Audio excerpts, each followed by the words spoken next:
Welcome, everybody. Thank you so much for being here with us this evening. I want to kick tonight off with a number, 60,000. That's how much faster computers got between 1996 and today. That's in pure floating point operations per second, 60,000x in 20 years.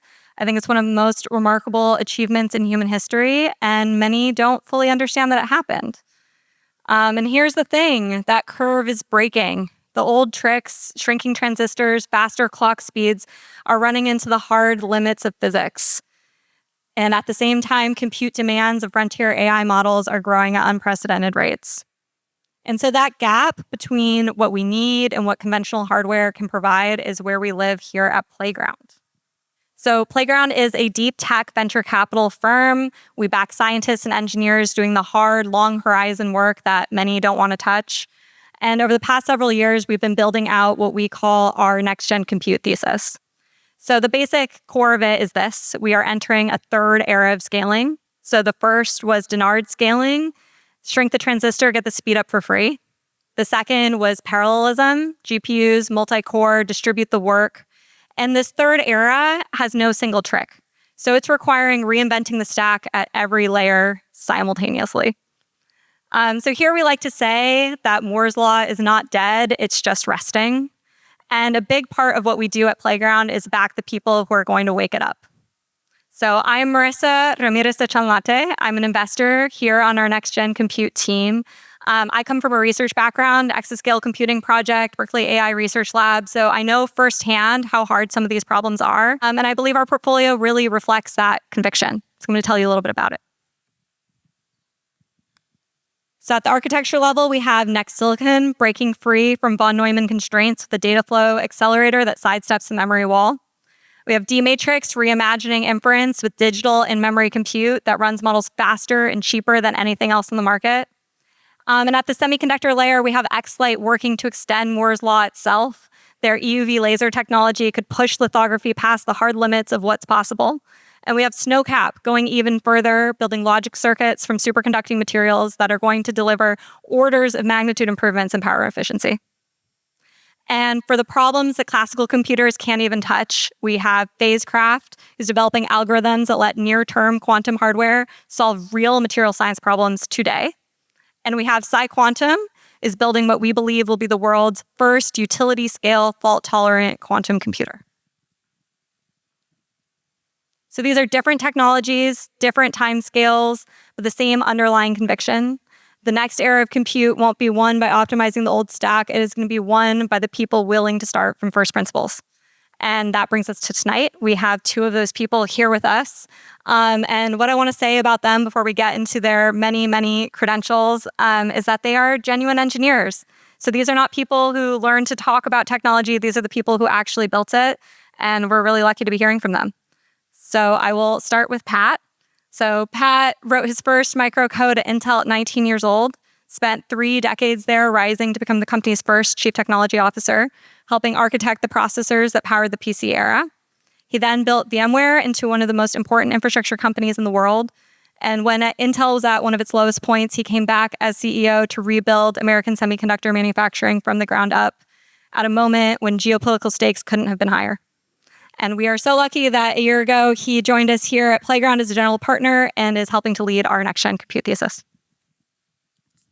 We also have with us tonight Martin Casado, one of those rare people who changed an entire industry just from a PhD thesis.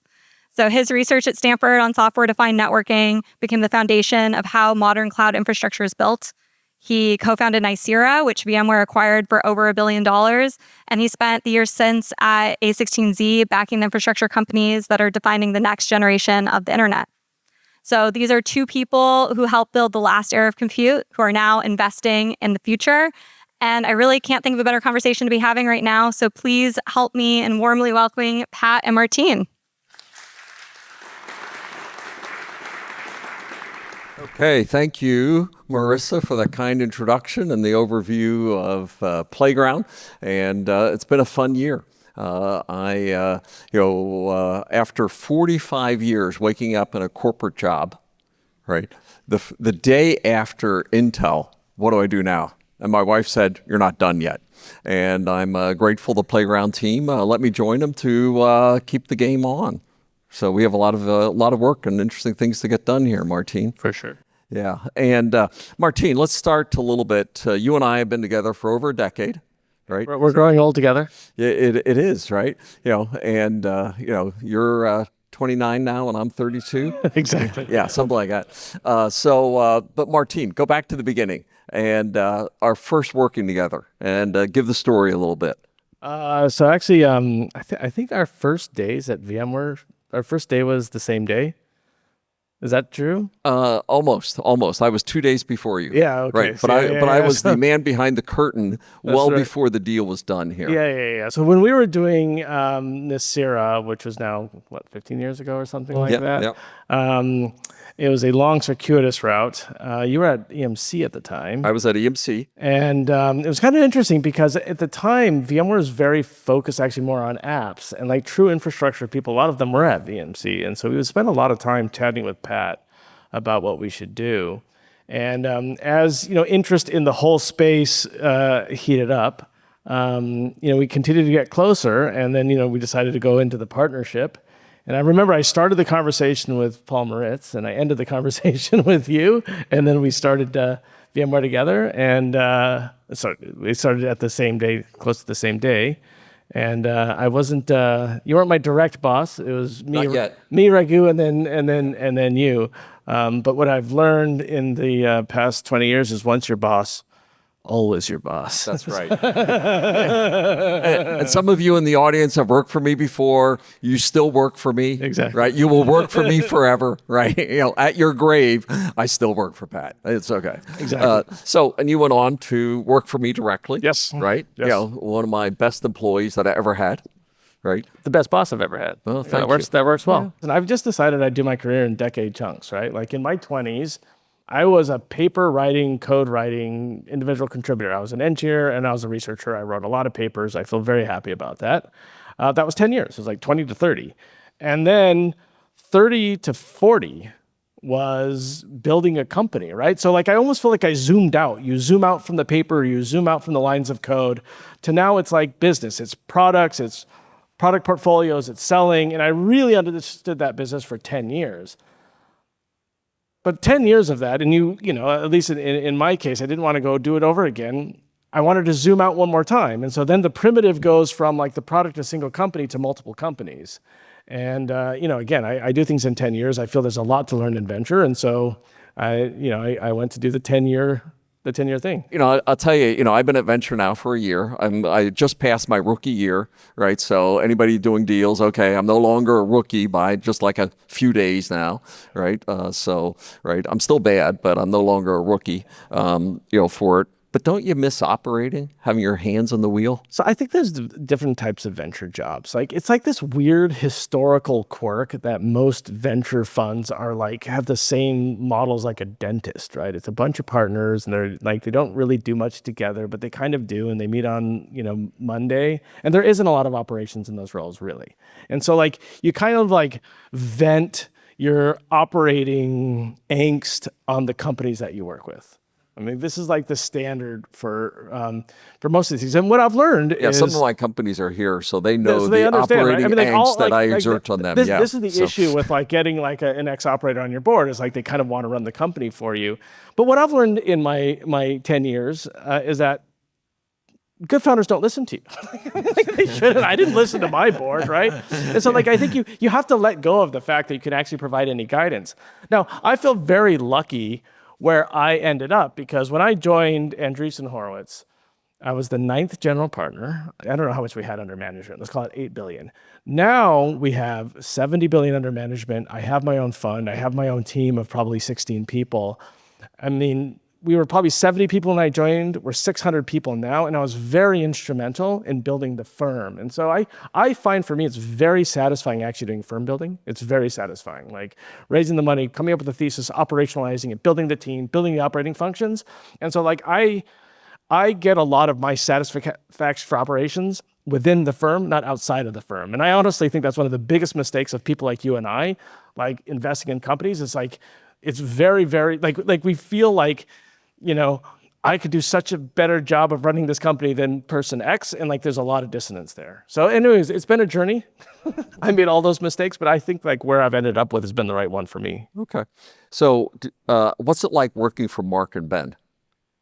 Right? I mean, like, I've been on stage, interviewed Mark, so on. We've argued together with someone like that. I am exhausted, right? After 30 minutes, right, on stage with Mark, man, right? I'm pretty intense, but man, so what's it like working for Ben and Mark? So I'm very lucky that, so Nasir returned the first fund, and, I did a number of pretty good deals early on. And so they give me a lot of latitude. And so I think one thing they're very good about is if you have a thesis and an idea, they'll kind of allow you to be quite successful. They almost treat like their investors like they would treat founders. And so for that, it's very positive. They're totally different people. The way that they operate. Like Ben is like the consummate like CEO. He runs the firm, and then Mark is Mark, right? He's like this futurist. He's very articulate, and he gets the high bit right. Like he's the guy that says the right thing when everybody's waiting for somebody to say something. Like let me just even take you back to like why I went with A16Z to begin with. Like 2008 was hard, man. Like 2007, like you could raise money just by being like a smart Stanford PhD student, right? And then the world ended. And so like all of us were in startups. And like, you know what the VCs were doing at the time? Like Sequoia wrote like what, rest in peace, good times. And like all the VCs were like, it's over. And like you should cut your companies by 60%. Like you couldn't raise money at all. It was horrible. And like people, and I remember like going to parking lots were empty. It was like COVID, except for it was like a financial issue. Like it was terrible.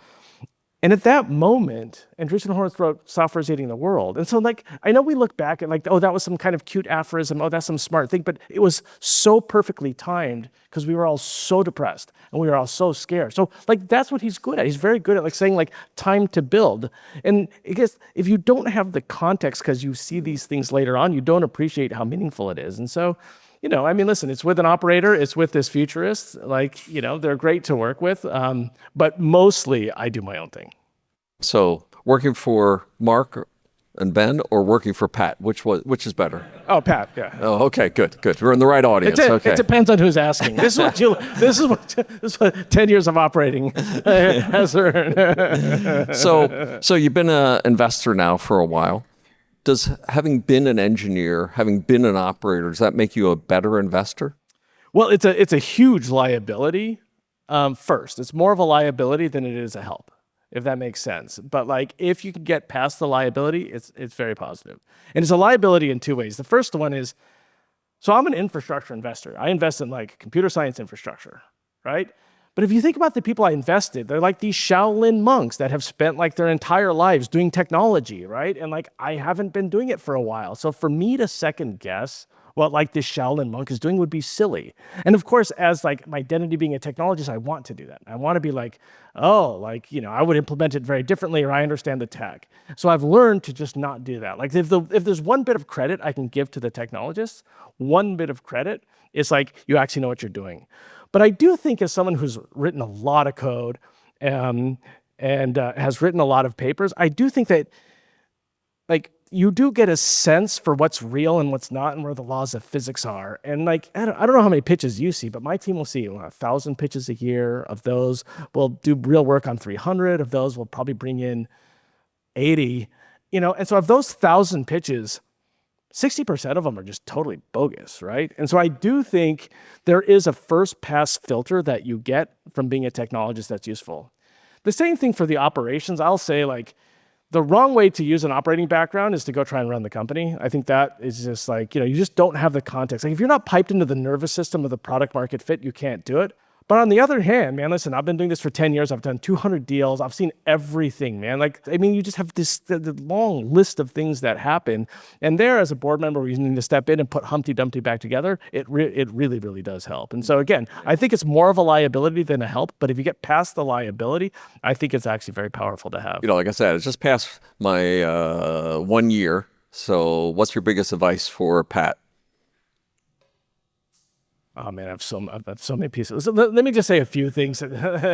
I won't monologue, but I've learned there is no VC. Like the game you play is very different than the game I play, and the game that you play as an investor will depend on your fund size, your team, the sector, the geo, and so like really, really understanding like the game you're playing is important. And it's so funny because like VC is something that like it so easily takes to aphorism. Like, we have all these quippy things about like, like founders are most important and all of them are wrong in a way, right? I mean, it's actually like the long tail of long tail disciplines where real strategy actually works, time on the street works, time in deals works. It's a numbers game.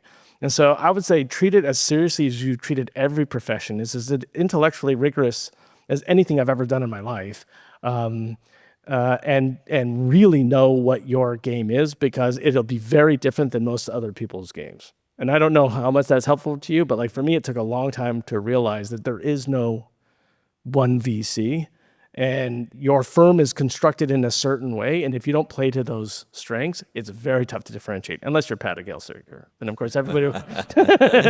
Well, you heard Marissa's description of what we do, right? Deep tech, early tech, hard tech, right? Pick winners. Right. And I get that from like a thesis standpoint, but like your fund size will dictate like what kind of portfolio you construct, how much money goes into like pricing competition. There's just so many things that will actually dictate the optimal strategy for you. And I think a lot of times we lose sight of that. Like, so listen, we have 70 billion under management. I invest out of a $1.7 billion fund. We have a growth fund. And so the types, it's like imagine you've got like some risk board or like whatever. I don't play board games, but like, and like, it's a very complex adaptive landscape that you're having the battle on, right? It's not just like you choosing a founder, right? And there's all this competition, there's all these founders. And so like, you kind of need to like know, do I have the Air Force? Do I have the infantry? Do I have the boats? And where do you place them? And I will say, I mean, I've spent a lot of time with some of the best investors on the planet. I mean, like a lot of time with Mike Volpe, who's fantastic, and Doug Leone, who's fantastic, and Peter Fenton. I mean, I've really, really talked to these people. And if you reverse engineer how they think, I mean, they are sitting there in that room and they understand all of the things that are disposable, and they're using them in very sophisticated ways. And I just felt, because VC is such a cliche, like, we're cliches because we're VCs and we used to operate, and everybody thinks they understand VC and everybody thinks they understand investing. But the people that do it very well, the nuance in their decisions should not go underappreciated. Mm-hmm. So we promised to talk about the future of computing.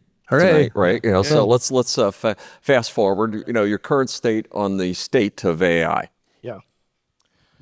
My current state on the state of AI? Yeah. Oh boy. I'll tell you what. So when it's all said and done, like say in 10 years, and we look back and we're like, what was this all about? This AI stuff? Here's what I think the answer is gonna be. I think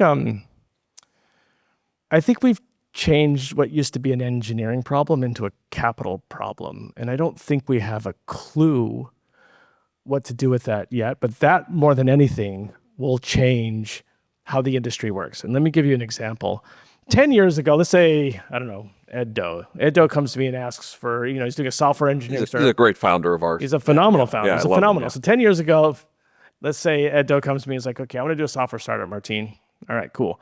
How much money do you need? $1 billion. What would he do with that $1 billion? I mean, hire software engineer, he'd blow up, right? It's like there's nothing.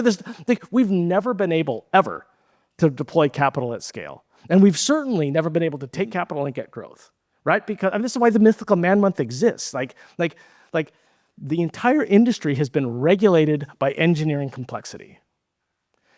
And I'm telling you, if there's one takeaway from this brief meeting tonight, it's this.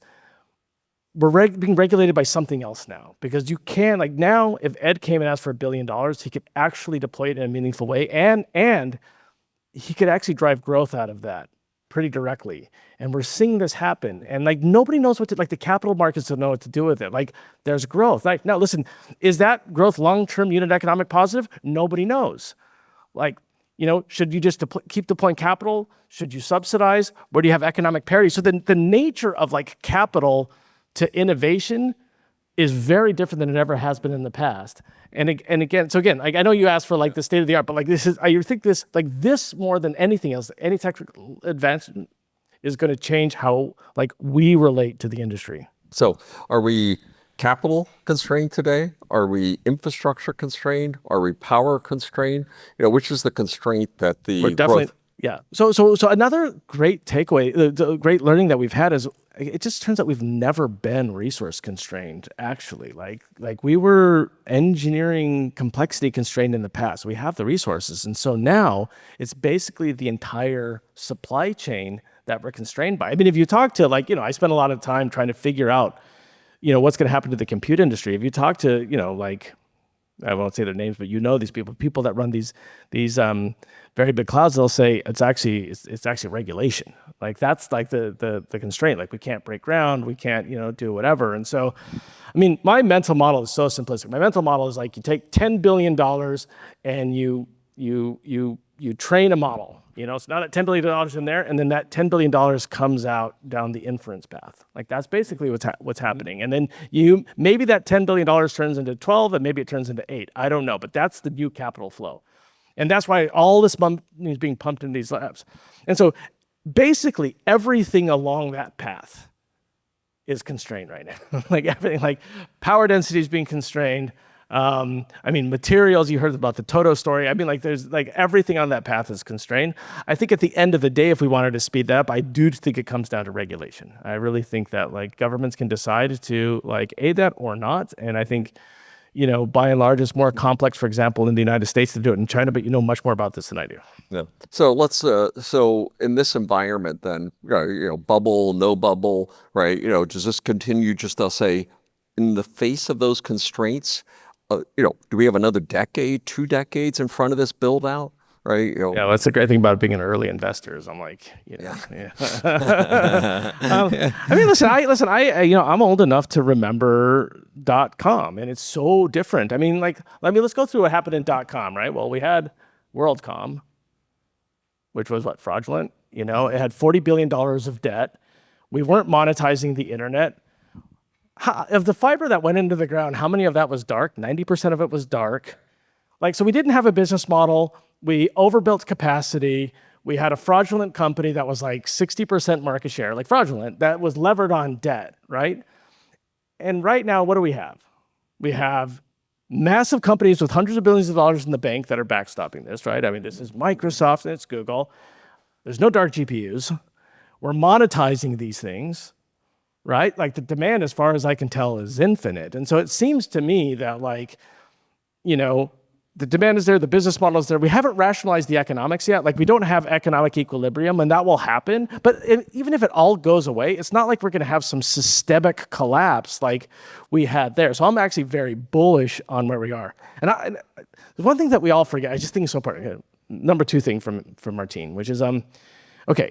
I think the worst of the worst was .com. Like we'd overbuilt so much. We had 9/11. So we had so much compute and bandwidth overhang. How long did that last? Does anybody know? The overhang, the supply overhang. I would say 4 years.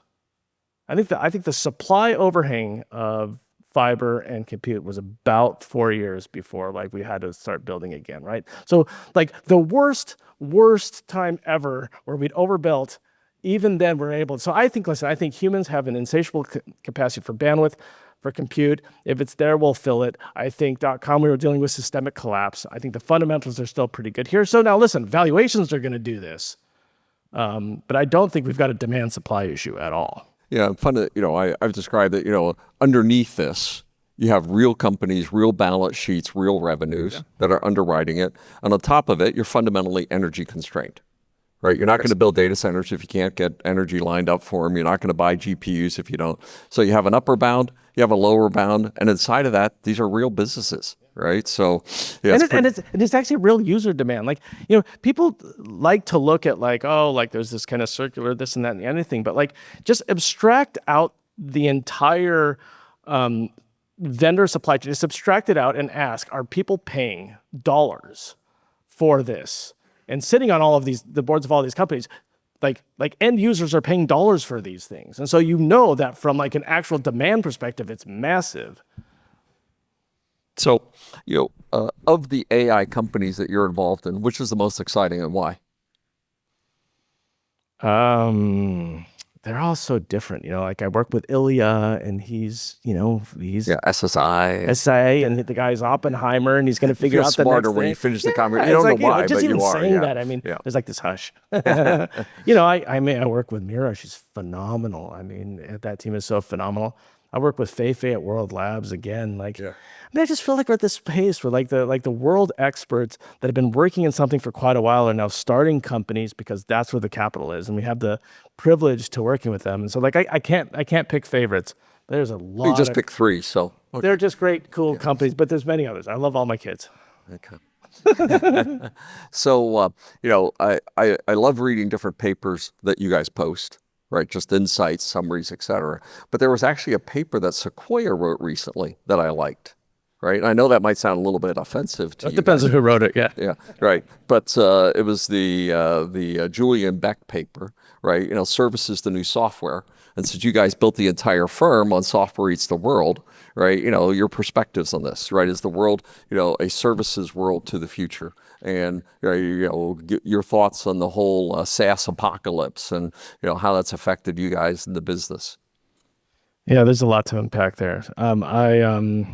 Sequoia is great. That was actually a great piece. I know which one you're referring to. I think another one of the lessons that we've gotten, that we've come to this AI stuff, is you're just much better off thinking of them as humans than software. And I'll give you a concrete technical example. So most companies that build software products, they're trying to put AI in it. So I don't know, there's you go to some chat thing in there and AI is part of it, and there's a model that's part of it, and it's kind of very clunky, and you're not really sure how that model deals with the buttons and this and that. And what we've evolved to instead is you actually just take the AI out and have it use the product like a human would. And actually that's the right, because you have all the data for humans using the product, and you have all the security controls already on the product from humans, and these AI models are stochastic and humans are stochastic. And it's the same thing with these agents. Early on, we thought these agents, we'd be they're just pieces of software, and we'll share all our keys with them and give them access to all the data. And they were no, actually, that's not the right way to do it. Give them their own file system, give them their own email accounts, and treat them just like humans. And so I feel where they fit in organizations is just like you're dealing with a human. And so instead of coming up with new security controls, you use the existing ones. Instead of coming up with new abstractions, use the existing ones. And so I do think there's a real argument that over time, you're actually chipping away from OpEx more than CapEx. You're dealing with kind of a new worker than you're dealing with actual software. But I will tell you, this view has even evolved since OpenClaw came out 2 months ago. I mean, actually, if you look at the companies that are using these things, they were treated like these kind of weird software things, and now they're getting their kind of own computers, whatever, the Mac Mini on the desk. And so I do think that for the first time we have software that there's less disruption if you just mentally think about it as a human and give it access as a human than if you think about it as software. Yeah, and one of the things, I like the Julian paper, right? Because just the leverage point, instead of selling a piece of software, you're now selling an outcome, right, of the software and the people that used to do that. I mean, it is such a higher leverage point, right? In terms of the value creation, right, that's possible. For sure. What I don't know is if you could ever run these things by themselves, right? So I kind of have this kind of concern question, which is, let's say Anthropic spends $5 billion creating a model, right? And then you kind of have to ask your question, if these things are so easy to distill, will that model ever be actually available via an API? Because that's what we did in the past, and then people would just distill it and create smaller models. It could be the case, and this may be happening with Mythos, is I make the biggest, greatest model ever, whatever you call it, and I'm Anthropic. I don't make it available to anybody. Only I have it. And then to your point, the way I monetize it is you hire it. And then nobody can distill it, and you charge me on outcomes. And then if I want people to use it via an API, or if I want people to use it via a product, I will distill a smaller model, like 4.7, some people would theorize is a distilled version of Mythos. I don't know if it's true, and if that's the case, it's actually a very different structure than we have today, which the smartest models will never be available. They will never be distilled into open source, and they will be hired out. And then the ones that we have access to are going to be the smaller versions. It seems more dystopian than utopian to me, but I think it's, we're at a point where we can actually do these types of new business models. And do you guys worry about any of the, I'll say, more extreme views of what these models could become and how they're tested, how they're released, how they're controlled, regulated, et cetera? No. Okay. Defend yourself. Why not? I mean, I went through the internet, man. Like this is like at this point in the internet, like what we had the Morris worm, we've taken down critical infrastructure. We had like a new doctrine from the United States, which was asymmetry, which is like the more you used it, the more vulnerable you were. We had viruses, we had worms, we had like massive change of the social order. I mean, it was total chaos, and we came up with like a bunch of great rules and a bunch of way to think about this stuff, and we figured out the marginal risk and we dealt with it. And we were like, we would study it, and I just feel like, listen, we're 5 years into this AI stuff. We've been crying wolf for a very long time. Clearly there are risks. Clearly we have a full regulatory apparatus to deal with them. If we identify marginal risks, let's go ahead and apply the marginal risks to it. And so you said the more extreme. I think the more extreme views are on a Platonic ideal of a system that was created by Bostrom and is not reflective of the real systems. The real systems, we have a lot of data, we understand how they work, and we already have a good regulatory apparatus to deal with them. And so I feel very centrist on this. I'm definitely not like, don't regulate. I mean, I think we have a lot of regulation that applies, and maybe we have to make new ones. But I mean, just say like, I'm sorry, I just have to say this very quickly. So like, I think the way that we got here, you guys know who Nick Bostrom is, like the Oxford kind of guy. He wrote Superintelligence in 2014. So there was a book in 2014 where this philosopher in Oxford was like, there's going to be this superintelligence and it's going to recursively self-improve. And like, that ended up creating OpenAI because DeepMind got acquired. So like, there's these roots that predate all of this. And then 7 years later, we actually end up with these LLMs. And so like this kind of philosophical arc on this Platonic ideal somehow got mapped to these systems that we have now, but they're still computer systems. We can come up with their properties and we can regulate them like we've been regulating compute for 30 years. And so again, I think there's a very centrist pragmatic view to have here. Was that a rant? a little bit, but whenever I'm asked on that question, which often, the first order is you're going to use the regulatory systems in every domain that you're applying AI to, right? If you're putting it in a self-driving car, you're going to be regulated by the Department of Transportation. If you're putting it into a drug, you're going to be regulated by the FDA, right? There's the law board, all of these kind of things. So, right, fundamentally, most of the applications are already well regulated. And there may be some new requirements in the regulation of how AI is used in those domains. But fundamentally, it's how do you superimpose the regulatory frameworks that have already had centuries against it. Right, exactly. And then if you identify a change in marginal risk, which, by the way, if you go to even like the safety researchers like Don Song, they'll say, we don't know it. It's still a research problem. As soon as you identify the marginal risk, then you change the regulation relative to that marginal change. But if you don't know the marginal risk, like how do you even know the regulation is going to be useful, right? They just apply to all of computing, not just AI. And so again, we're kind of in this era of sloppy thinking around this, but I actually am pretty confident we'll figure it out. Good. So we have a clear optimist here. Any of you agree with Martine? Yes. Okay. You have some, any of you just disagree? Nobody's courageous. Oh, I got one or two, maybe a little bit. Okay. We got to shake it up more. Okay. So, does the AI investment cycle, is it another decade or two, or are you ready to jump on the quantum cycle with us here, or the superconducting cycle with us? I really think, for the reason I told you before, that this is like an industrial revolution level shift, not technical, but in the relationship between capital and innovation. Mm-hmm. I really do. I mean, so decades to go. We've got decades. Yeah, I really think so. So, we're also doing things in superconducting, quantum computing. Are those just outside of anything that A16Z is worried about? No. We have a whole group, the American Dynamism Group, that does a lot of deep tech. And I think are they deep tech or defense tech? Well,